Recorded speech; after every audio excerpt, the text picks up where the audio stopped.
বন্ধুরা সবাইকে স্বাগতম জানাই মুশফিক অর্গানিক গার্ডেনে। নতুন বন্ধুদের কাছে আবেদন রইল আমার চ্যানেলটিকে সাবস্ক্রাইব করে নেওয়ার জন্য এবং নোটিফিকেশনের জন্য বেল আইকনটি অবশ্যই প্রেস করে নেবেন, যাতে করে নতুন ভিডিও আপনাদের কাছে পৌঁছে যায়।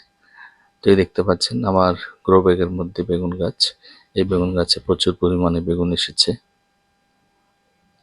তো পরিচর্যা করলে আমাদের বেগুন আসবেই, কিন্তু যদি আমরা সঠিকভাবে পরিচর্যা না করতে পারি তাহলে আমাদের এই গাছগুলো থেকে আমরা বেগুন পাবো না, গাছগুলোর ক্ষতি হয়ে যাবে। বিশেষ করে যে সমস্ত পোকার আক্রমণ হয়, দেখতে পাচ্ছেন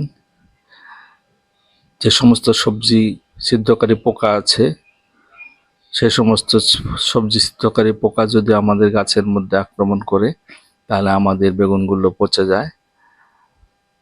তো তার জন্য আমি যে পদ্ধতি অবলম্বন করেছি সামনে দেখতে পাবেন, এই পদ্ধতি যদি আপনারা অবলম্বন করেন তাহলে আপনাদেরকে গ্যারান্টি দিতে পারি আপনাদের একটি বেগুনও আর ছিদ্র হবে না পোকার দ্বারায়, বা একটি ডগাও আর ক্ষতিগ্রস্ত হবে না ডগা ছিদ্রকারী পোকার দ্বারা। এই দেখতে পাচ্ছেন আমি লাগিয়ে রেখেছি আমার বাগানের মধ্যে 10-15টা গাছের মধ্যে একটি ফেরোমন ট্র্যাপ। তো এইভাবে যদি বেশি হয় তা আরও বেশি লাগাবেন ফেরোমন ট্র্যাপ, এইভাবে লাগিয়ে রাখবেন। তাহলে যে মাছিগুলো ক্ষতি করে সেই মাছিগুলো এই ছিদ্রের ভিতর দিয়ে ঢুকে ভিতরে পড়ে মারা যায়। তো যে সমস্ত মাছি আছে এই মাছিগুলো ডগা কচি পাতার মধ্যে ডিম দেয়, সেই ডিম থেকে লার্ভার সৃষ্টি হয়। সেই লার্ভাটি কচি পাতার ভিতর দিয়ে ডগার ভিতর দিয়ে আস্তে আস্তে খেয়ে খেয়ে তারা ডগাটি ক্ষতিগ্রস্ত করে ফেলে, নষ্ট করে ফেলে। সেজন্য আমাদের ডগাগুলো নষ্ট হয়ে গেলে আমাদের গাছেরও অনেক ক্ষতি হয়ে যায়। তারপর এই মাছিগুলোই আবার যে বেগুনগুলো আমাদের গাছের মধ্যে ধরে সেই বেগুনের ঠিক বোটার ওপরে এই ডিম দেয়। ডিম থেকে আবার লার্ভা সৃষ্টি হয়, সেই লার্ভাটি আস্তে আস্তে বেগুনের মধ্যে গিয়ে ছিদ্র করে বেগুনটি পচিয়ে ফেলে। তো এইভাবে আমাদের গাছের এবং বেগুনের অনেক ক্ষতি হয়ে যায়। তো আমরা যদি এই ফেরোমন ট্র্যাপ লাগিয়ে রাখি আমাদের গাছের আশপাশ দিয়ে, তাহলে যে সমস্ত মাছি এই ছিদ্র করে এই মাছিগুলো সেই ফেরোমন ট্র্যাপের মধ্যে পড়ে আটকা পড়বে।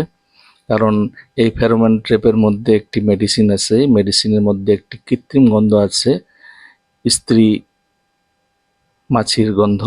সেই স্ত্রী মাছির গন্ধ পেয়ে পুরুষ মাছি চলে এসে সেই ভিতরে ঢুকে আটকে পড়ে যায় এবং প্যারালাইজ হয়ে মারা যায়।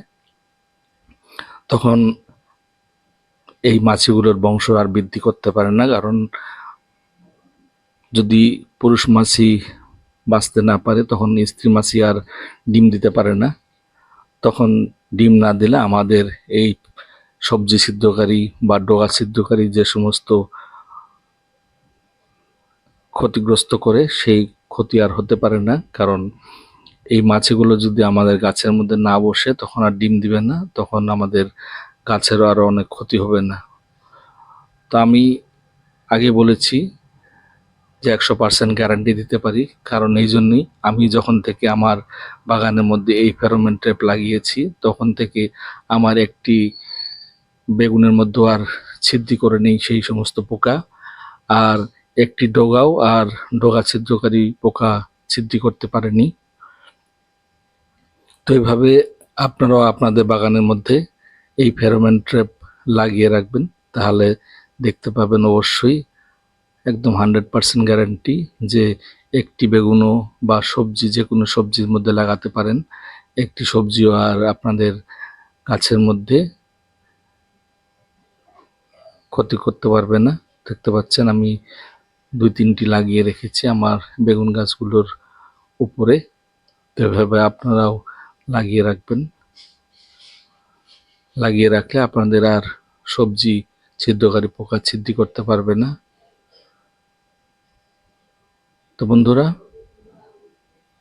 এইভাবে পরিচর্যা যদি করেন তাহলে আপনাদের অনেক লাভ হবে, কারণ ছিদ্রকারী পোকা আমাদের সবজিগুলো ছিদ্র করে পচিয়ে ফেলে। তো বন্ধুরা, আমার ভিডিওটি কেমন লাগলো কমেন্টসের মাধ্যমে আমাকে জানাবেন। যদি ভালো লাগে একটা লাইক দিবেন, শেয়ার করবেন বন্ধুদের সাথে। তো সবাইকে ধন্যবাদ জানাই।